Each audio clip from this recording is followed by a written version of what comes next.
Hello, welcome to Let's Talk with me, your host, Irene Solo. Today is Tuesday, and we're going to have a heart to heart talk. So, I felt so strongly that today I should talk about something that is very dear to my heart. I know I've been talking about my book launch, I've been talking about the nuggets of success, and this is one of the nuggets of success. It's not yet in the book yet. It will be in the next series. Let me say so. So now today I want us to talk about a very very important topic. And that topic, I hope it will be able to help you. It will encourage you. It will strengthen you. Because the life we're living in today, sometimes things can seem very difficult. You can try the best way you can. You can be there for people as much as you want. You desire to be there for them. And then people don't realize one thing, that you can get exhausted. People have failed to understand that when you are empathetic, when you are kind, even you are a human being, you can get tired. You can get drained. I always like to use the word drained. You can get exhausted. And when you are exhausted, that can affect you emotionally. So today, I want us to talk about that. And I've come to realize that it's something that actually there is a name for it. So I wanted us to talk about compassion fatigue. Compassion fatigue. No matter how compassionate you are to people, let me tell you, you will also get tired. I'm sure this now surprises you. Yes, no matter how compassionate you are to people, you can also get tired. I'm reminded many times when Jesus was exhausted and he had to separate himself. Why did he separate himself? So that he can renew his strength. It's very important. Many of us, sometimes, as much as we show compassion, we fail to understand that we also have a part to play, where we have to be able to rejuvenate our own strength, where we are able to go to find a place of solace and gain more strength, renew our strength, recharge ourselves. Hence, today I want us to talk about compassion fatigue. I found out that compassion fatigue is often referred to as a secondary traumatic stress, and it's a condition that is normally referred to as a secondary traumatic stress.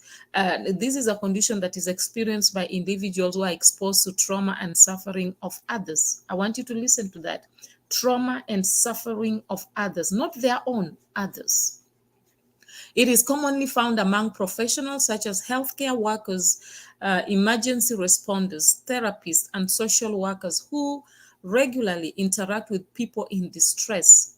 And okay, those ones, they just said professionals. Now I want us to come to the reality of what life is, why I brought this up. Compassion fatigue is not only limited to professionals. It can also affect empathetic and caring individuals in personal roles. You need to know that, such as mothers, parents, or fathers, those who are caring, friends who are very caring, breadwinners at home, pastors, community leaders, older siblings or siblings who are taking care of others. So you have to know, compassion fatigue is not necessarily limited to professionals. It can affect us at home also. These individuals may experience a compassion fatigue due to the constant emotional demands and stress associated with caring for others. Can anybody resonate?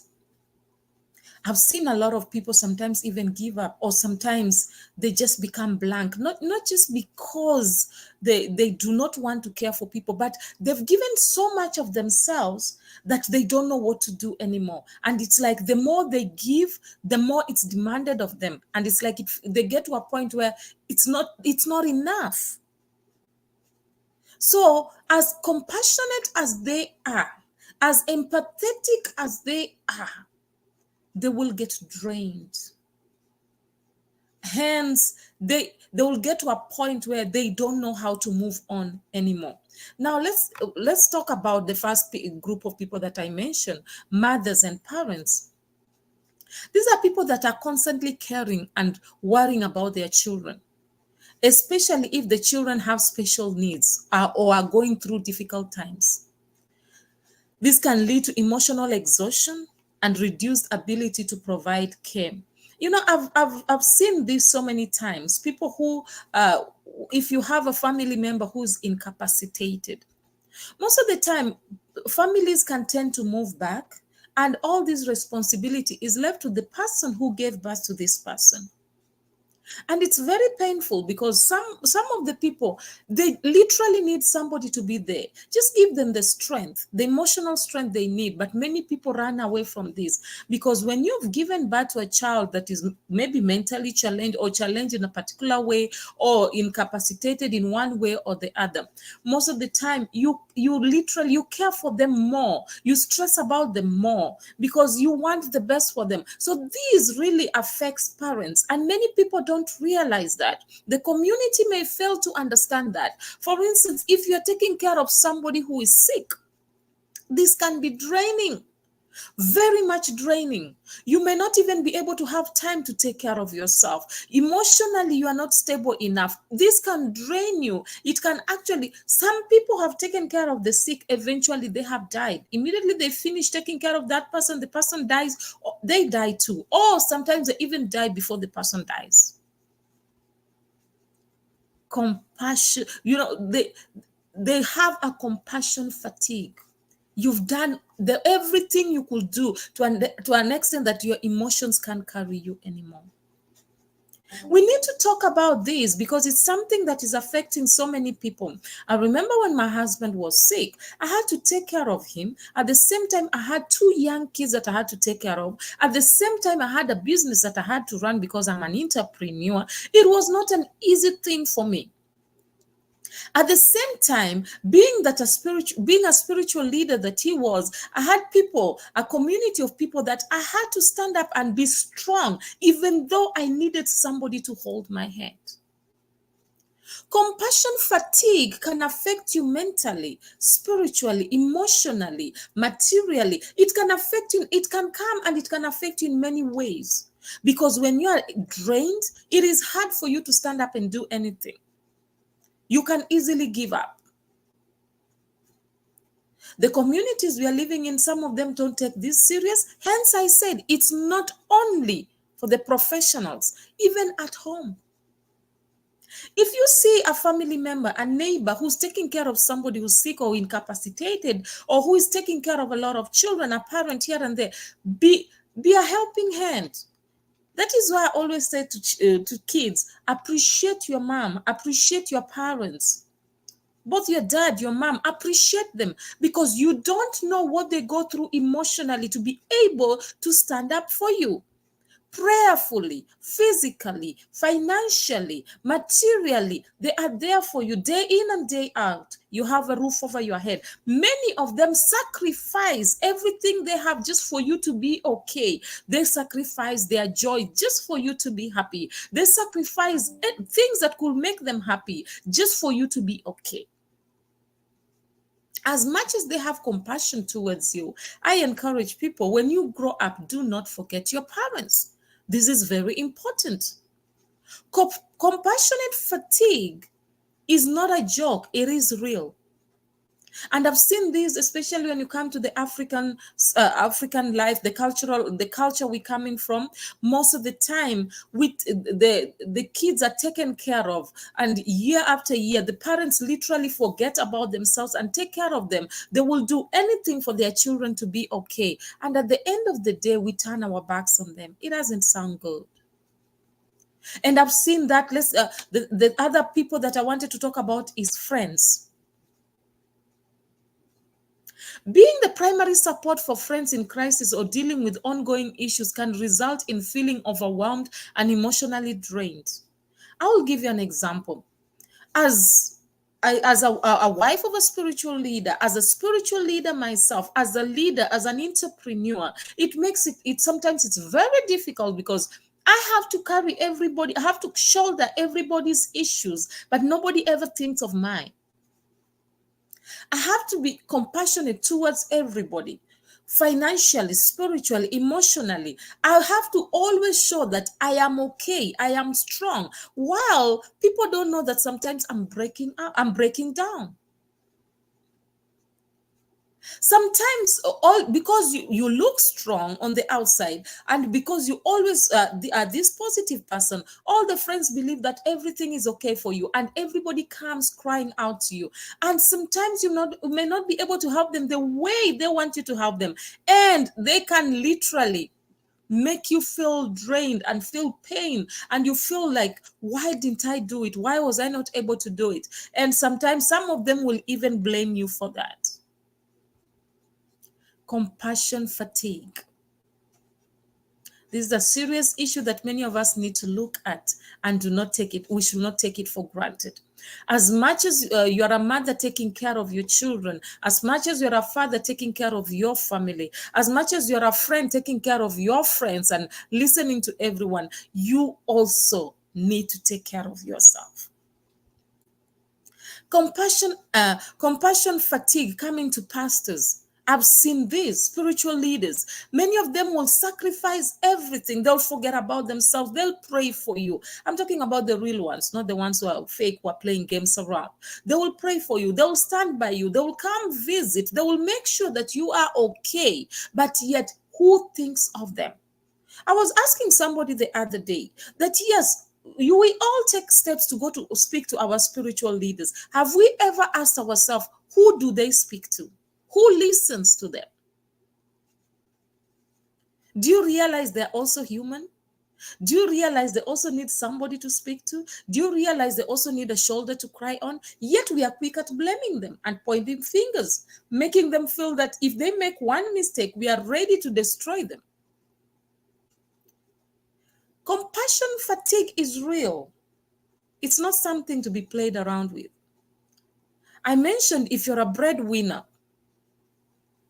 the pressure of providing for the family while also supporting loved ones emotionally can lead to a feeling of burnout and compassion fatigue. You'll be wanting, okay, let me take care of this person. Let me take care of that one. You will get exhausted. You leave in the morning, go to work, you do this, you take care of that, you take care of that, you take care of that. At the end of the day, you can be drained. What are the signs of compassion fatigue in personal roles? The first one is emotional exhaustion. When you feel drained and overwhelmed by the emotional needs of loved ones, what do you do? That is one of the signs. When you feel emotionally exhausted, you need to know that here I'm having a compassion fatigue. What do you do at that time? Because it's very important for you to know how to handle that. So the first sign that somebody is going through a compassion fatigue is emotional exhaustion. You just feel drained. I always like to use that word. I just feel drained. I'm exhausted. The second point is detachment.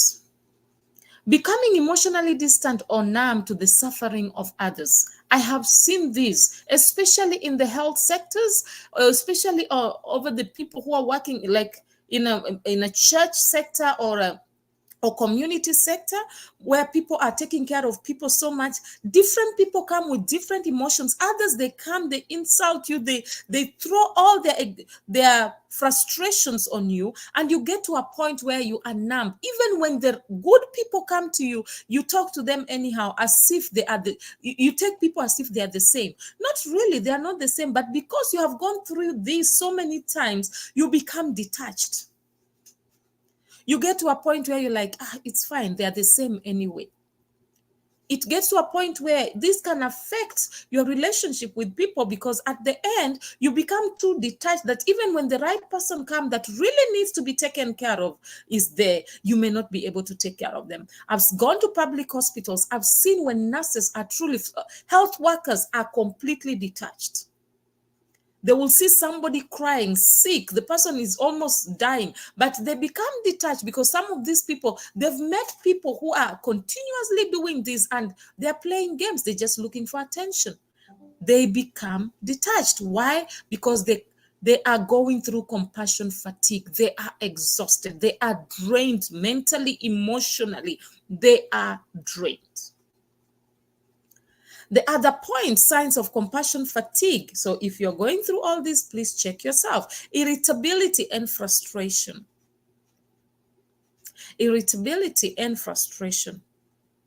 Increased irritability and frustration in daily interactions. Anything somebody says, just you get irritated very fast. You're the kind of person, it's like they just, somebody will say, I just said something, that's it. They just snap like that. No, not that the person wants to snap. They've become irritable and frustrated, and sometimes they don't know how to handle it, because they've given so much of themselves, and still the more they've given of themselves, the more they are required to give more. And sometimes they get to a point where they don't know how to give more. So they tend to get irritated, frustrated, not because they hate you or anything. They've just gotten themselves into that. And that's a form of stress. And that's a form of sickness that if it's not well taken care of, it can affect them mentally at the end.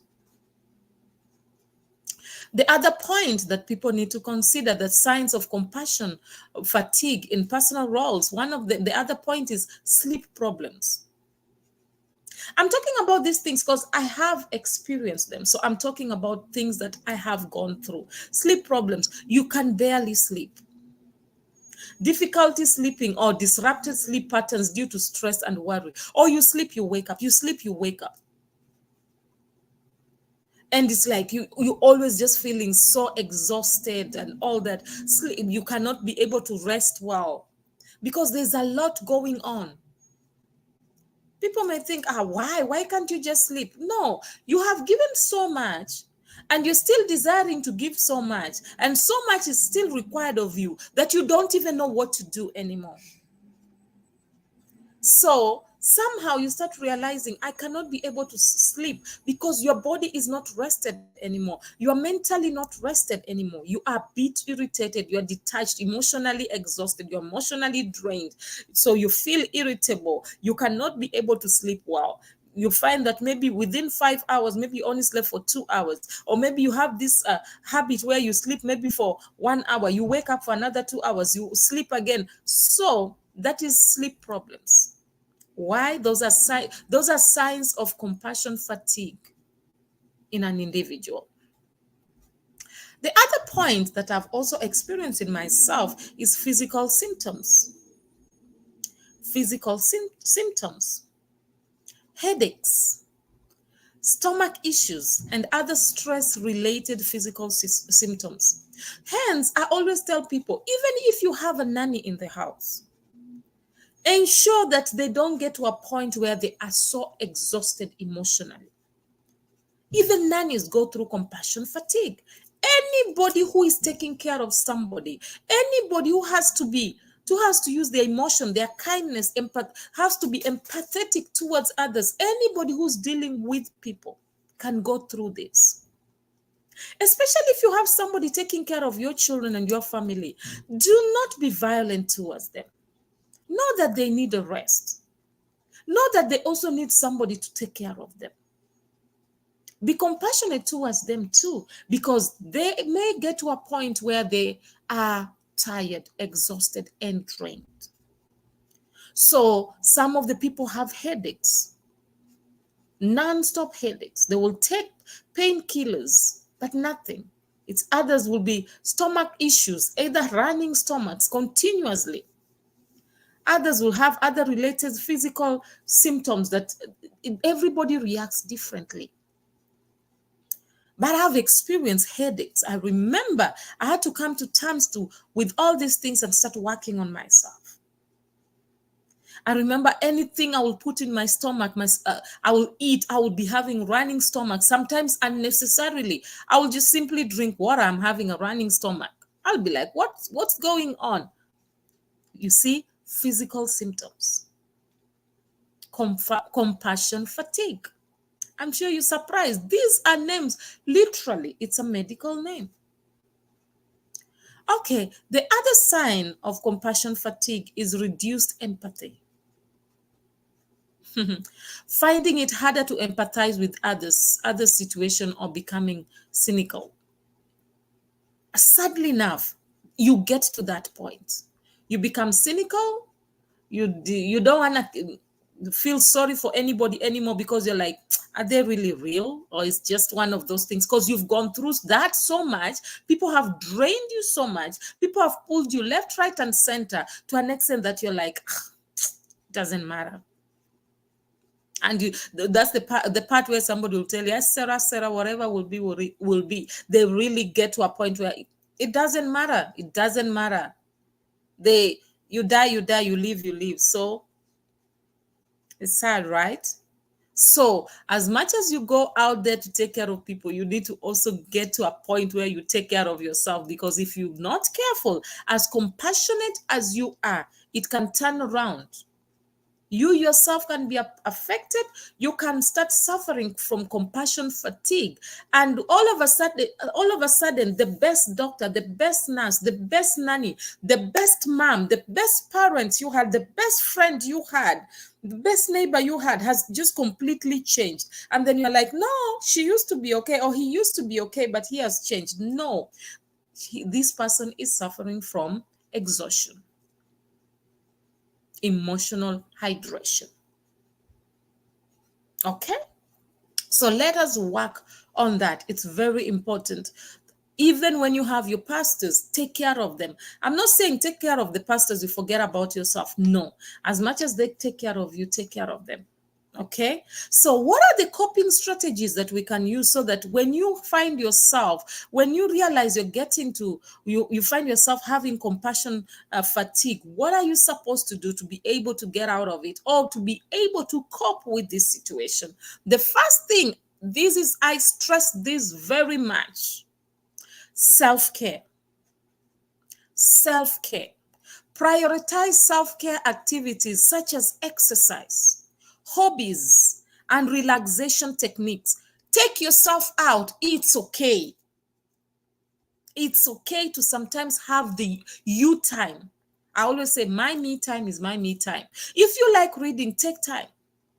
If you want that time, just you time alone, take it. Because if you don't take it, it will be too much for you. Self-care is very important. Find exercises that make you excited, that you like doing. Take some walks all by yourself. Okay?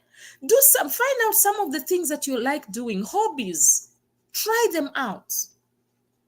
Find a way you can be able to relax. This is very important. You cannot be able to take care of others and not take care of you. Hence, I always say, you cannot give what you don't have. Okay? The second point, about coping strategies. The first one is self-care. The second one is setting boundaries. Learn to say no and setting boundaries to avoid becoming overwhelmed. Let me tell you, saying no is very much godly. Saying no is very much caring. Sometimes say no. Not everything you say yes, yes, yes, yes, yes. No. The yes man. Jump, yes. Sit, yes. Give me this, yes. And you're killing yourself. No. Sometimes say no. I can't do that. I have to learn to say no. And I know sometimes when you say no, it can destroy some relationships, but it's okay. Eventually, if those people really cared about you, they will learn to honor and respect your boundaries. They will learn to understand that you're human and that you also need to be able to have some space. Okay? So saying no is very okay. Teach yourself to say no. The Bible says, let your yes be yes and your no be no. Don't say no and don't say yes in everything, so much so that you are like, you're saying yes while inside your heart you're saying no.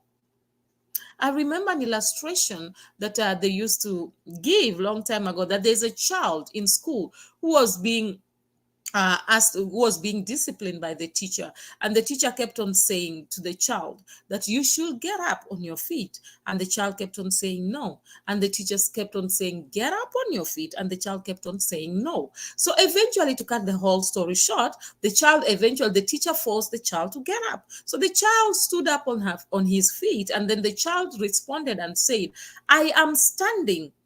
I'm standing because you said so, but in my mind, in my spirit, I am sitting down. So the child got to a point like, okay, I'm just standing because you forced me or you've pushed me to stand up, but in my mind, in my spirit, I'm sitting down. What I'm trying to put across is get to a point in your life that you have to find peace in whichever situation you find yourself in.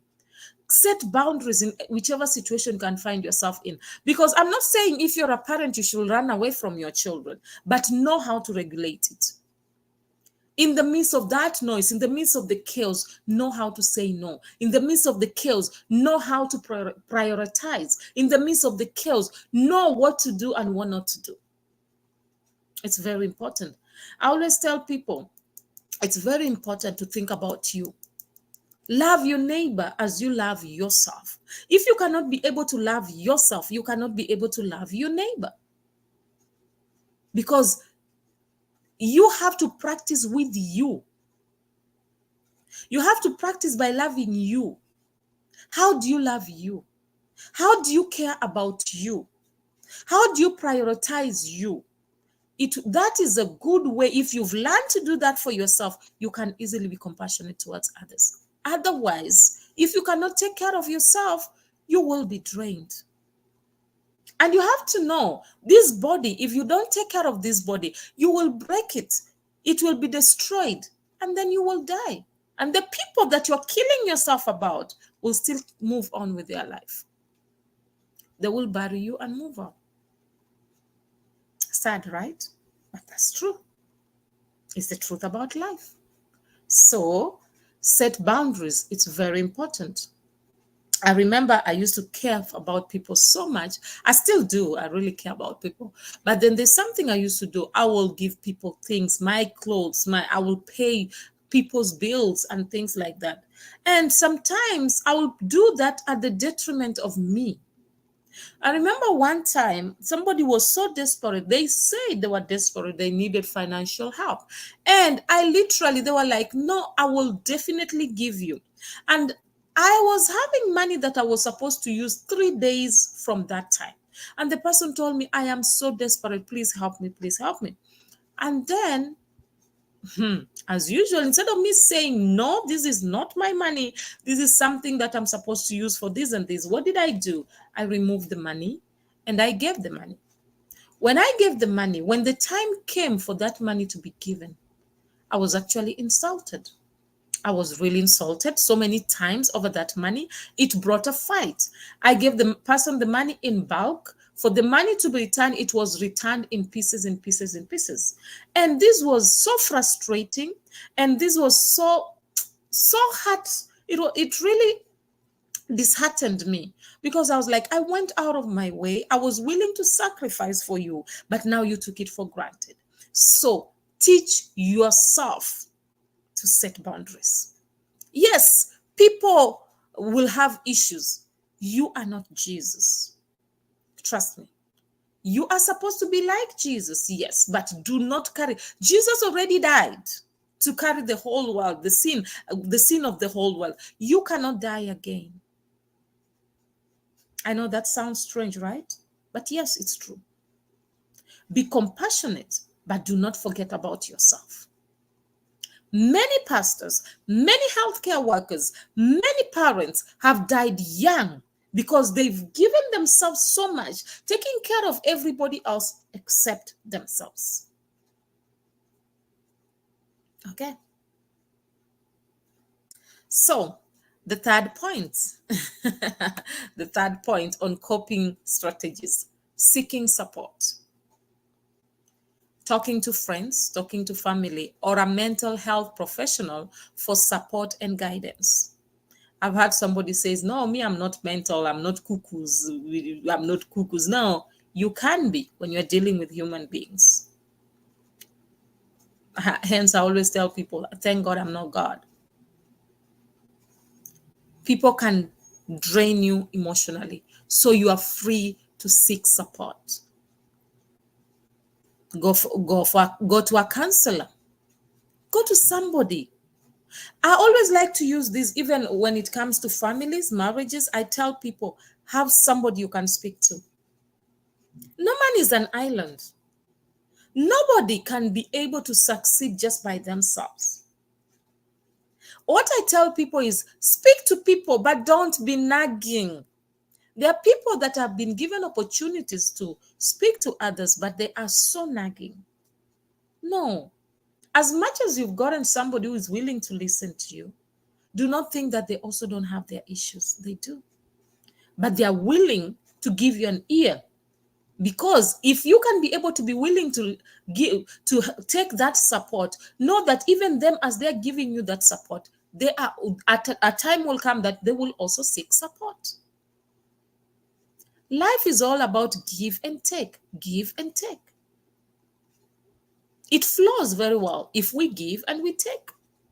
Like that, like that. Okay? So, talking to friends, family, or a mental health professional, or go to a support group for guidance and all that, it's very important. So another point on coping strategy is mindfulness and relaxation. Mindfulness and relaxation. Practicing mindfulness, meditation, or deep breathing exercises to manage stress. Mindfulness, relaxation, practicing mindfulness is very important. Meditate. I tell people, especially if you find yourself now, you are drained, exhausted, and everything about you tells you that no, you have failed. You just can't move on anymore. Start reminding yourself the good things, why you're doing what you do. Are you understanding me? So you have to start meditating on those positive things that made you do what you did. Okay? Get to the word. Take the scriptures. And the more you speak the word, it's to be anxious for nothing, but in everything with prayer and supplication, make your request known to God. The Lord is my shepherd, I shall not be in want. He that dwells in the secret place of the Most High shall abide under the shadow of the Almighty. The Lord is my light and my salvation. Whom shall I fear? The Lord is the strength of my life. Of whom shall I be afraid? I know that I am the head and not the tail, above only and not beneath. The peace of God that surpasseth all human understanding garrisons my heart, my mind, my spirit, my body. Everywhere I go, I am blessed. I am blessed going in, I'm blessed coming out. The favor of God is my shield and protection. I know that no weapon formed or fashioned against me shall prosper. I know that wherever I go, I am a blessing.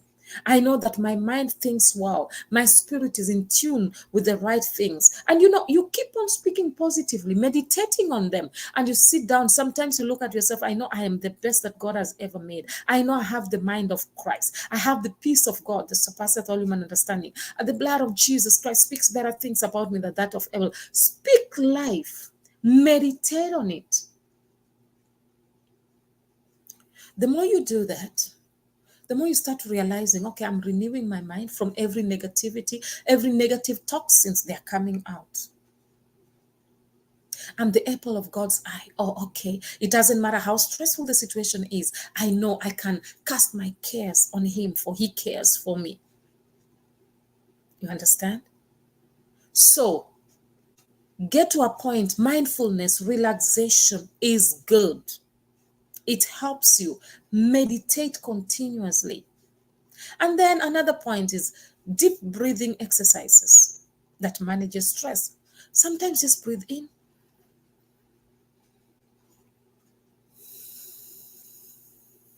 And breathe out. Sometimes just relax. These are simple things that we look at and you think, nah, how can these really work? They do work. They really do work. So take that serious. Okay? The other point is taking breaks, ensuring regular breaks from caregiving responsibilities so that you can recharge. The Bible says in the book of Romans that you should renew your mind. Because if you don't renew your mind, you will start condemning yourself. You'll start feeling that you're not doing enough. Yet the Bible says to us, there's therefore now no condemnation to those who are in Christ Jesus. So be careful not to overdo it, that you end up not being able to appreciate even the little that you are doing. Compassion fatigue is real. So therefore, recognizing the signs of compassion fatigue and taking proactive steps to address it is crucial for maintaining emotional health and continuing to provide care and support to our loved ones. We understand each other? So it is very important. Mitigating it is very, very important. Never think twice about that. You know, somebody just sent me a message now saying, how do we mitigate this? I think I just explained it by self-care strategies. For instance, physical health, exercise regularly, engage in physical activities that you enjoy to reduce stress and boost your mood. Have a healthy diet. Those are the ways you can mitigate it. Have a healthy diet. Maintain a balanced diet to support overall well-being. Okay, now let me break it down, because the coping mechanism and mitigation is one and almost the same. So let me just break them down. So self-care is very important. Exercise regularly, engage in physical activities that you enjoy to reduce stress and boost your mood. Okay, have a healthy diet. Make sure that you maintain a balanced diet to support overall well-being. Ensure that you have adequate sleep. How do we mitigate this? Self-care strategies. 1, prioritize physical health, exercise regularly, eat healthy diet, have adequate sleep. Ensure you get enough rest to recover and recharge. Okay? Make sure also the other way to be able to mitigate this, ensure emotional and mental care. As I said, mindfulness was one of them. Another thing is try and get some hobbies and interests. I'm just trying to explain based on the question somebody just asked me right now. Hobbies and interests. Engage in activities and hobbies that bring you joy and relaxation. Okay? Set boundaries. I spoke about that. How? Learn to say no. It's important to recognize your limits and not to take on more than you can handle. I know you want to be a superman or a superwoman. It's okay. We are all supermen and superwomen in our own way, but try and handle it. We still need you. Okay? I also spoke about seeking support. So I'll also just clarify further on that. Talk to someone, friends or family, somebody who can listen to you. Support groups, as I spoke about it. So you can also look for professional help. It's you can go to, for instance, therapists, counselors. They are there. If it's in your workplace, look for employee assistance programs. It can help. It can help. Utilize any available opportunities that they give in your office.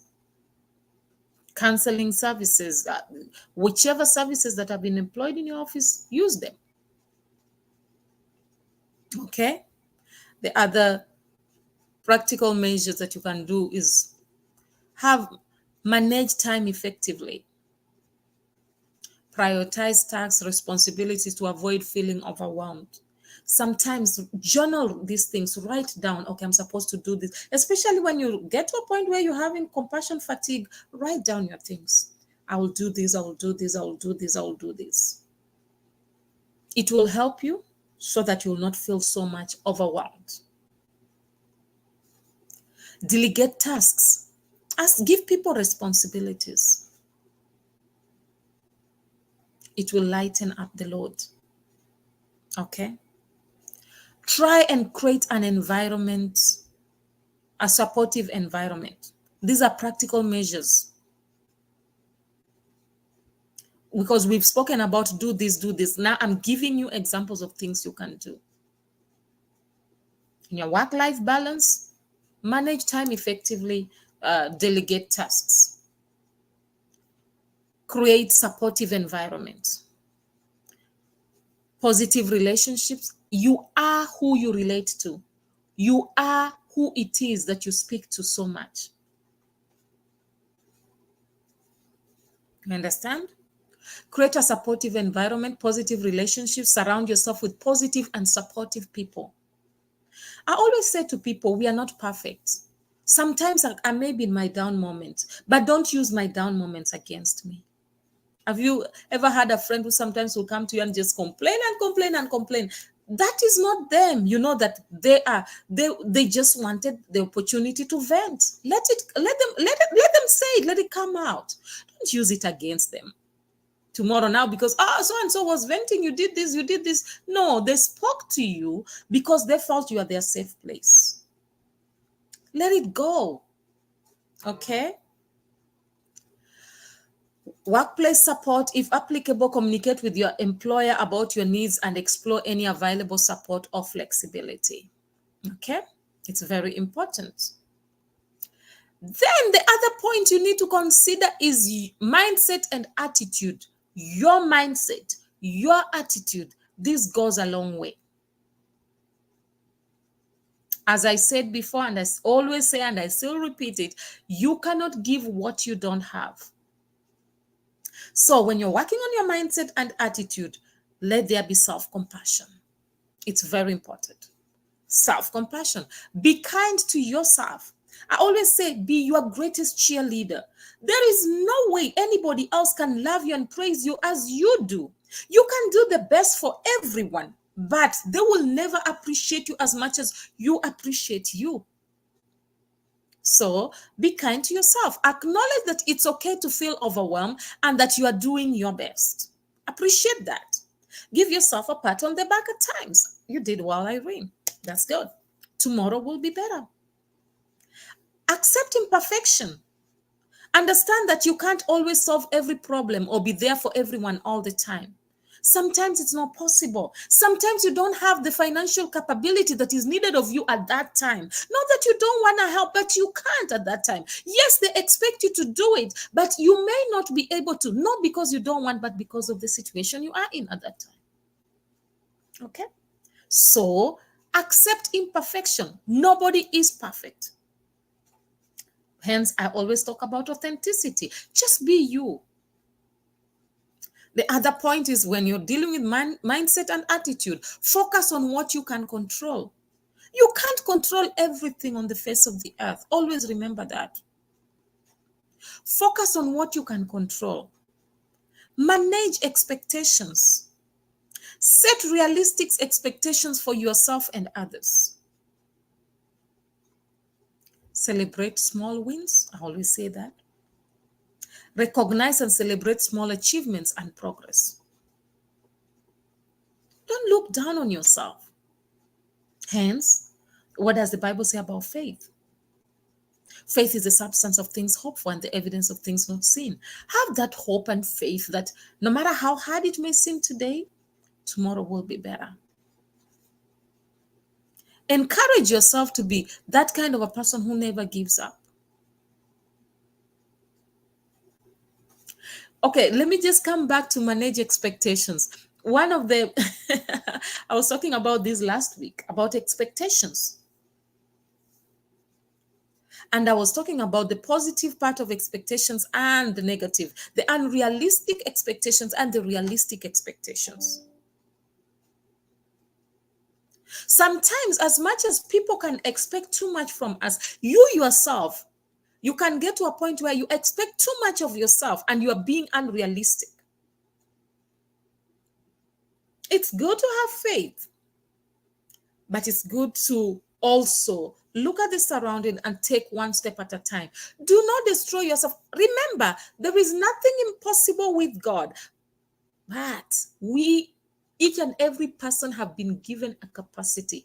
God gave one talent, another one two, another one three. Each and every person has their own talent and their own capability.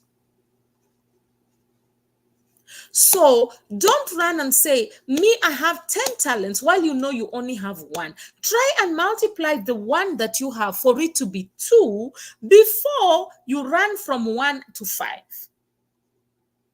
Baby steps. That does not make you a bad person, does not make you somebody who's a failure. No. Set realistic expectations for yourself and others. And do not promise people things you know you cannot be able to achieve. Don't do that to yourself. You may be hopeful. You may have faith that that will be possible. But let me tell you, when you keep promising and promising and you end up not doing those things, people will take you to be a liar. And that will be traumatic to you too. Because now you'll be called names, not because you are a bad person, but because you allowed your compassion to run too wild, or your empathy or your caring to run too wild, that you made promises that you did not fulfill. So this is something I will leave you with. This I want to say this actually before I end. I don't want to forget this. I always tell people this. When somebody comes to you and asks you for money, somebody asks you for 1,000 rands, $1,000, 1,000 shillings, 1,000 euros, 1,000 pounds.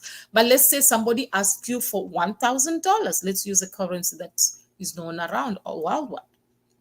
So if somebody comes and asks you for $1,000, and you know very well, you look at the situation and you know very well, if I give them $1,000 and they don't bring it back, I will be very angry.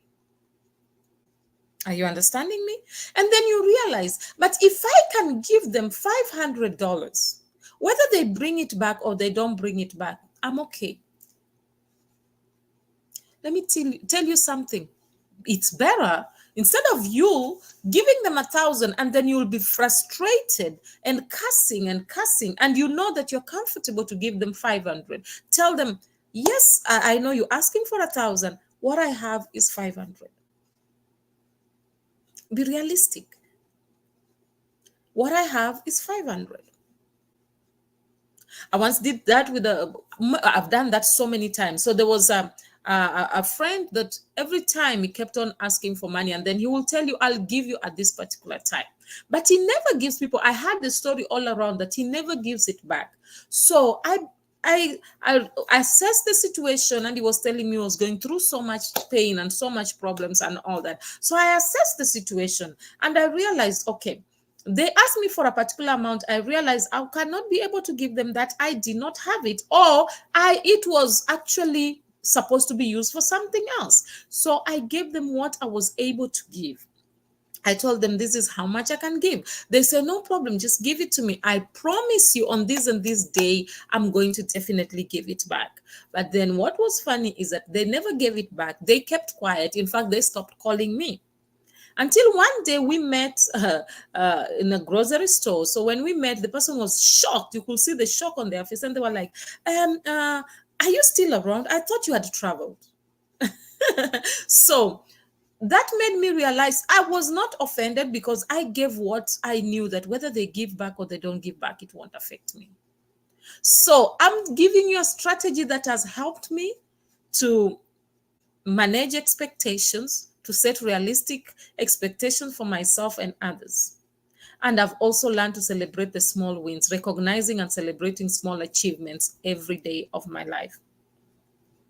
By incorporating these strategies into your routine, you can better manage compassion fatigue and maintain a healthier balance between caring for you and caring for your friends, for your loved ones, and caring for everybody in general. I'll have to leave you with that. I appreciate your time. I appreciate the people who ask the questions, and I hope that I have elaborated that very well.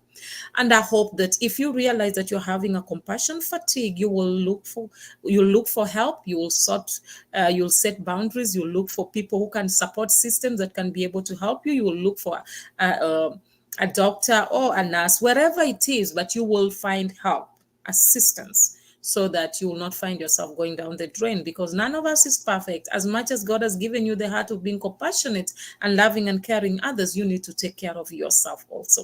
So far, I'm going to leave you with that. Please endeavor to join me on Thursday. As usual, we always have something prepared for you, something amazing. So please endeavor to join us on Thursday, and I always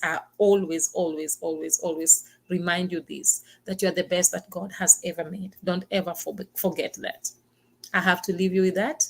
Bye for now. Remember, you are meant to be authentic and not flawless, or rather, you are meant to be real and not perfect. Bye.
Artists who are selling their music on Matumba online store.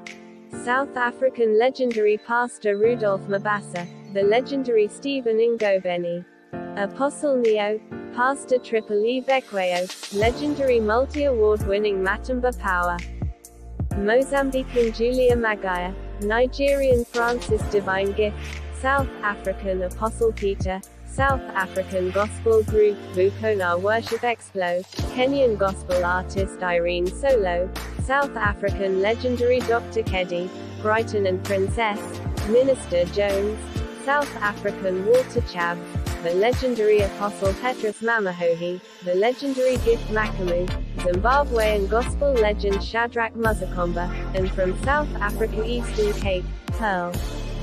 Kindly visit matumbapower.com, and scroll down to Matumba Online Store and buy.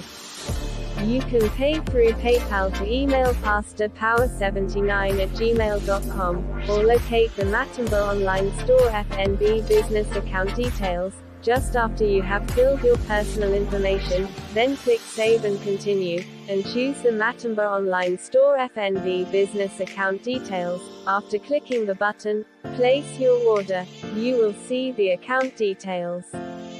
Wire a payment to it. After receiving your payment, we will update the system. You will then receive a link on your email to download your digital product. Thank you for your support. Matumba Online Store. In partnership with Yahweh TV. By Jesus' grace, we also provide the following services. We do posters for your Sunday services, conferences, night prayers, funeral announcements, weddings, and special church events. We do digital marketing videos for the same events.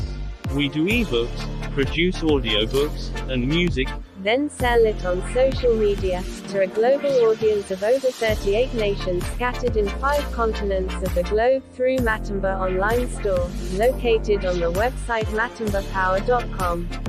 Matumba Online Store, in partnership with Yahweh TV, enriching lives, glorifying Christ.